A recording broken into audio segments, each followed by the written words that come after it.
오늘 이제 한때 두때 반때를 하게 되는데요. 한때 두때 반때, 한때 두때 반때는 하나님은 어떤 성경의 뜻을 이룰 때 시간을 따라 때를 따라 역사하신 하나님입니다. 그래서 만사에는 기한과 때가 있다 말씀하신 것처럼 그 때를 따라 역사하시거든요. 이게 막 수고를 했어요. 너무 수고하고 몸부림쳤어요. 그러면 당연히 행한 대로 갚아주리라는 하나님의 뜻이 그 축복이 있어야 되는데 예를 들어서 때를 잘 몰랐던 거예요. 한겨울에 열심히 씨를 뿌렸어요. 그러면 아무 소용이 없겠죠. 그렇게 수고했는데 왜 소출이 없지? 왜 수고했는데 행한 대로 갚아주지 않지? 하고 힘이 빠지고 낙심될 수도 있죠. 그렇지만 때를 분별하지 못하면 때에 맞지 않으면 아무 소용이 없고 헛수고가 된다. 그럴 때 겨울에는 그냥 편하게 쉬는 게 더 좋겠죠. 그런데 열심히 씨를 뿌렸는데 열매가 맺지 않는 거죠. 이와 같이 항상 하나님의 섭리 역사도 이 때를 따라 역사하기 때문에 그 때를 잘 분별해야 됩니다. 그래서 하나님은 성경상에서 어떤 뜻을 이루실 때 반드시 정한 때와 기간이 있더라는 거죠. 그러면 하나님이 역사하실 때 기간을 어떻게 정하느냐, 또 어떻게 흘러가느냐, 지금은 또 어느 때냐, 지금이 어느 때인지 정확하게 알아야 그게 때에 맞는 행동을 할 수가 있다는 거예요. 운동회를 하는데, 학교 운동회를 하는데 오늘 내가 달리기에 나가서 열심히 잘해야지 했는데 자기가 뛰는 그 달리기 선수가 언제인지 모르는 거예요. 그래서 일단 뭐 좀 더 여유가 있겠지 하고 열심히 밥을 먹었습니다. 근데 밥을 먹었는데 딱 보니까 바로 자기가 달리기 할 때인 거예요. 그러면 이제 큰일 나죠. 그래서 뭐 잘 뛸 수가 없겠죠. 그럼 1년 뒤를 또 기약해야 되는 거죠.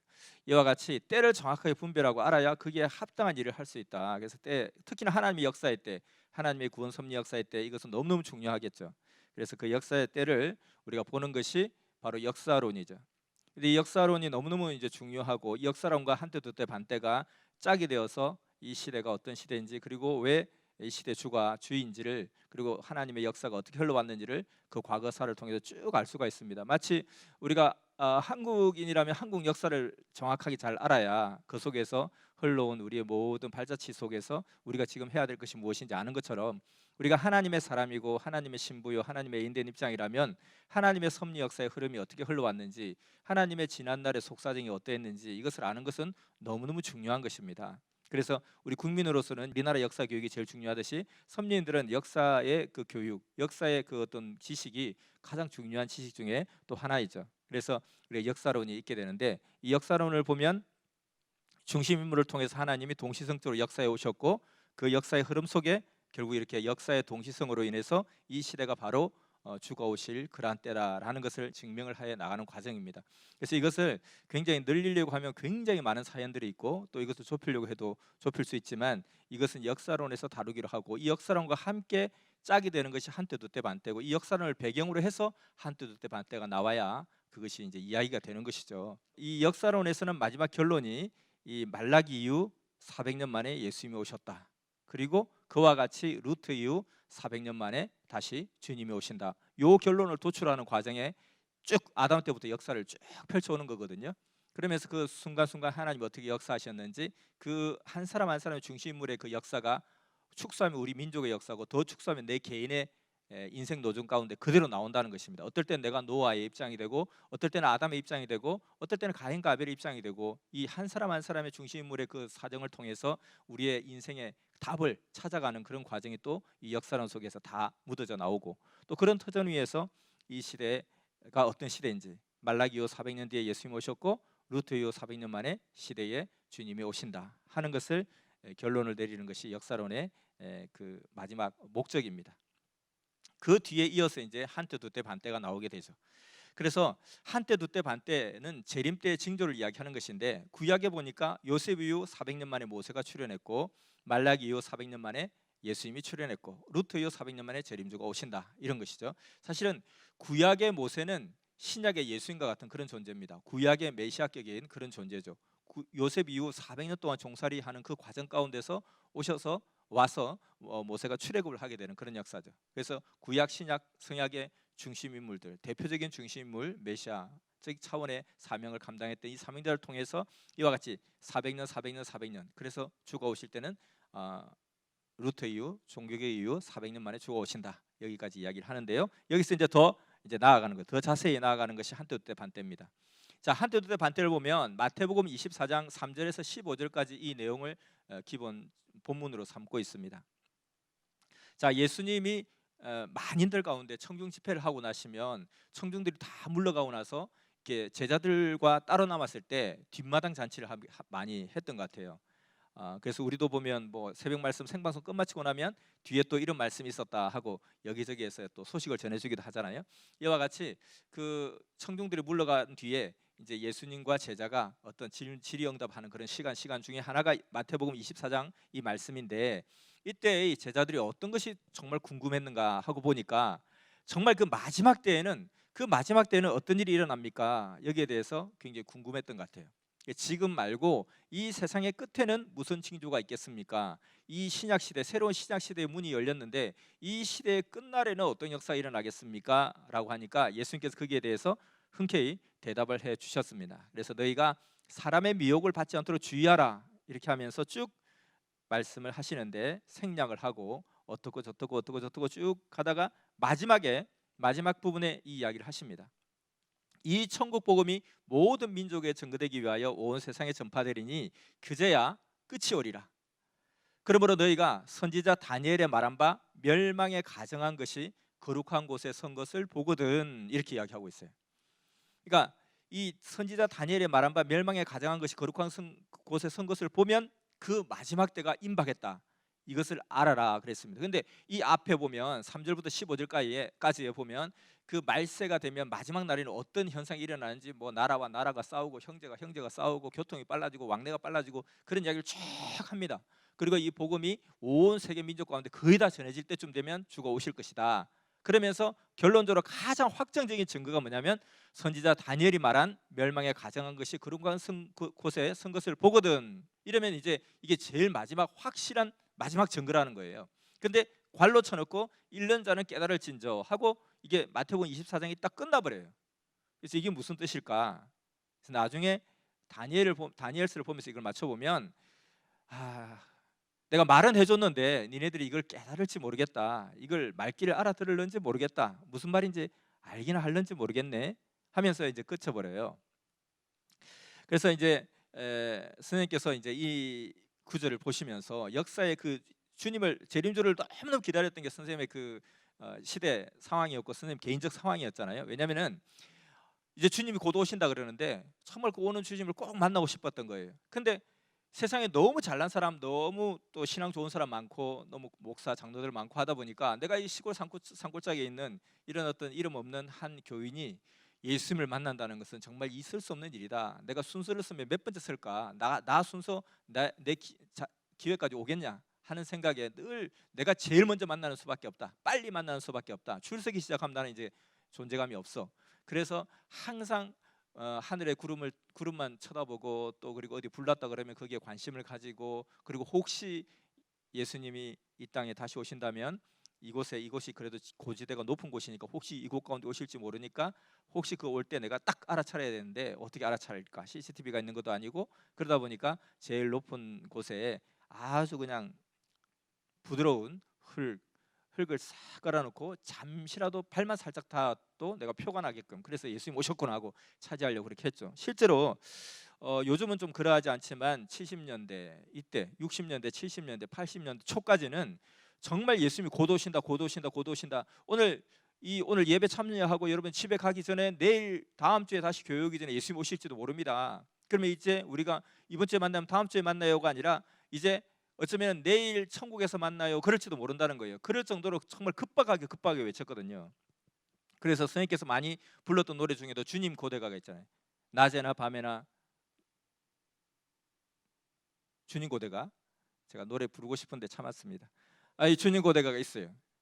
너무나 구슬프고 너무나 5절 6절까지 선생님께서 그 노래를 계속 부르면서 주님 고대가를 불렀던 거예요. 그렇게 고대가를 부르고 있다 보니까 이제 성경에 대해서 깊이 보는 중에 이 구절을 보게 된 거예요. 마지막 때라는 것은 예수님이 오실 때잖아요. 그렇게 해서 나무하러 갈 때마다 구름을 쳐다보고, 그리고 그냥 불났다 그러면 어디 쫓아가보고, 또 혹시 예수님이 오시는데 내가 못 만나면 어떻게 하지? 나 꼭 만나야 되는데 예수님 오시면 이 동네 왔으면 좋겠다. 이 동네 오시면 내가 정말 아침마다 거기 올라가서 보는 거예요. 혹시 그 발자국이 남아있나.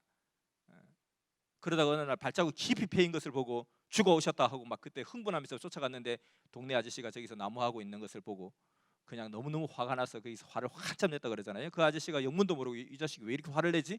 그랬는데 그분이 그 길을 팍 밟고 지나간 거예요. 그럴 정도로 너무너무 애타게 기다렸던 그 주님이었는데 마태복음 보니까 주님이 오실 날에 대해서 확실한 증거가 이게 나와 있는 거예요. 그러니까 이게 얼마나 기뻤겠어요.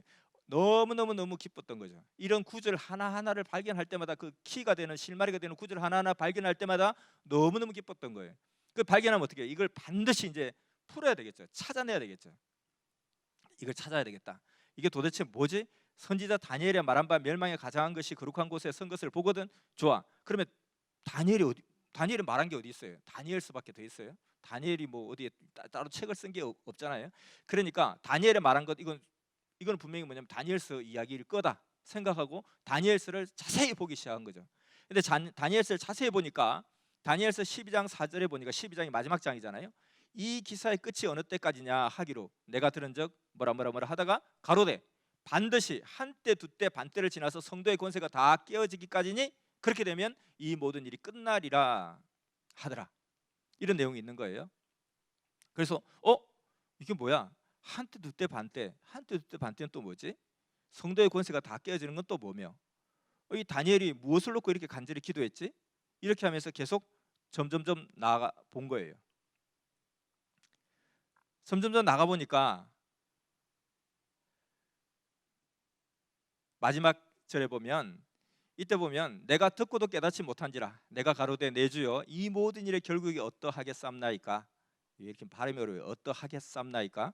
그가 가로되 다니엘아 갈지어다 대제 이 말은 마지막 때까지 간수하고 봉함할 것임이라 매일 드리는 제사를 폐하며 멸망케 할 미운 물건을 세울 때부터 1290일 여기서 나온 거예요. 매일 드리는 제사를 폐하며 멸망케 할 미운 물건. 요 앞으로 돌아가 보면 여기 보면 멸망에 가정한 것이 거룩한 곳에 선 것을 보거든. 멸망에 가정한 것이 거룩한 것에 선 것을 보거든. 요 내용이 바로 이 내용이었던 거예요. 멸망케 할 미운 물건을 세울 때부터. 근데 매일 드리는 제사를 폐하는 그곳에서 멸망케 할 미운 물건이 들어섰다는 거예요. 멸망에 가정한 것이 바로 멸망케 할 미운 물건을 이야기하는 거죠. 그래서 여기에서 단서를 잡은 거예요. 이게 다니엘이 말한 이 내용이 바로 이것이구나. 그런데 다니엘서 요 위에 보면 내가 듣고도 깨닫지 못한지라. 그래서 그게 무슨 뜻입니까? 어떻게 된다는 겁니까? 이 모든 일이 결국 어떻게 됩니까? 처음에 이제 다니엘이 이 내용을 보면 다니엘이 어떤 기도를 했냐면은 다니엘은 남유다의 선지자였어요. 근데 남유다가 바벨론에게 멸망하면서 남유다 사람들이 전부 다 바벨론에 다 끌려가죠. 다 끌려간 건 아니죠. 일부는 남아 있고 상당히 많은 수가 바벨론에 끌려가요. 근데 바벨론의 그 식민지 정책은 굉장히 똑똑한 놈들은 딱 뽑아가지고 더 교육을 많이 시켜주고 자기들 편을 들게끔 그렇게 했습니다. 그래서 다니엘은 굉장히 어떤 비상한 청년이었기 때문에 왕궁에서 교육을 받고 있었어요. 그렇지만 그는 민족의 선지자로서 우리 민족이 나라가 망하고 이방인 땅에 이렇게 끌려와서 이방인들한테 멸망당한 이 상황에서 간절히 바라는 게 뭐겠어요? 우리나라의 독립이죠. 우리나라가 언제 다시 나라를 되찾게 됩니까? 하나님의 백성이고 하나님 민족인데 나라를 되찾아야지요. 이것이 최고의 소망이었을 거예요. 그래서 간절히 기도를 했다는 거예요. 그렇게 기도를 했는데 드디어 하나님 응답을 하신 거예요. 이 기사의 끝이 어느 때까지냐 하기로 내가 들은 즉 가로되 말씀하신 거예요. 반드시 한때 두때 반때를 지나서 성도의 권세가 다 깨어지기까지니 그렇게 되면 이 모든 일이 끝나리라. 한때 두때 반때가 지나면 네가 기도하는 이 뜻이 그리고 지금 이 고난과 고통이 끝날 것이다 라고 이야기한 거죠. 그런데 이 말이 무슨 말인지 다니엘도 모르겠다라는 거예요. 다니엘 하면은 총명하다, 아주 지혜롭고 총명하다 이런 사람인데 그 총명한 다니엘조차도 내가 듣고도 깨닫지 못한지라. 그러니까 아까 예수님께서 그 제자들에게 말씀하시기를 야 다니엘도 무슨 말인지 몰랐대. 근데 니네들이 그냥 들으면 알란가 모르겠다. 일단 들어나 봐. 이렇게 이야기한 거죠. 그래서 다니엘 다시 묻습니다. 내가 듣고도 깨닫지 못하니까 좀 쉽게 말씀하세요. 어떻게 된다는 겁니까 도대체? 내 주여 이 모든 일의 결국이 어떠하게 쌈나이까 하니까 다시 한번 더 부연 설명을 해주세요. 자세히. 다니엘아 갈지어다 대제 이 말은 마지막 때까지 간수하고 봉함할 것이라. 자, 내가 말은 해주는데 이 비밀은 그 때가 되기까지 그 마지막 때가 되기까지는 이것이 비밀로 봉해질 것이다. 너도 무슨 말인지는 모를 거야. 왜냐면 그때까지 때가 될 때까지는 이게 비밀로 붙여질 것이니까. 근데 내가 말은 해줄게 하면서 매일 드리는 제사를 폐하며 멸망케 할 미운 물건을 세울 때부터 1290일이 90일을 지낼 것이요 이렇게 이야기하는 거예요. 그래서 선생님께서 예수님이 말한 그것은 딱 찾은 거예요. 이제 이것이구나, 바로 이것이구나. 자, 그러면 이제 풀면 되겠네. 한때 두때 반때가 지나면 된대. 근데 도대체 한때라는 것이 막 그냥 이 고무줄이에요. 내가 한때 잘 나갔었지. 한때 언제 잘 나갔어요? 30년 전에? 10년 전에? 5년 전에? 지난달? 우리나라가 한때 잘 나갔었지. 언제? 고구려 시대 때? 1400~500년 전에? 이 한때가 도대체 언제냐는 거예요. 도대체 이것을 알기가 어렵더라는 거예요. 그냥 한때 두때 반때 세때 반 세때 반때 이거 별로 그렇게 긴 것 같지는 않은데 이걸 어떻게 하지? 근데 도대체 이게 또 한때가 도대체 몇 년이야? 이렇게 고민하고 있을 때에 선생님께서 이것을 놓고도 오랜 시간 고민을 하고 기도하면서 결국 거의 수도생활 20년이 다 되어갈 때쯤에 어느 날 이것을 딱 깨닫게 되셨다 그랬죠. 예정론의 그 인봉을 푸는 과정 가운데 사기를 당해서 이제 집을 떠날 수밖에 없었잖아요. 그 집을 떠나서 결국 큰형님이 계시는 경기도 광주 땅에 가서 몸을 의탁하게 되었습니다. 근데 뭐 그 집에 살 수도 없고 또 신혼집이고 살 수도 없으니까 그냥 소개해 준 곳이 그 큰형님과 관련 있는 교회에서 교회에서 먹고 자고 하면서 사찰, 교회의 수의 역할, 교회의 어떤 관리인 역할을 하면서 지내실 때였어요.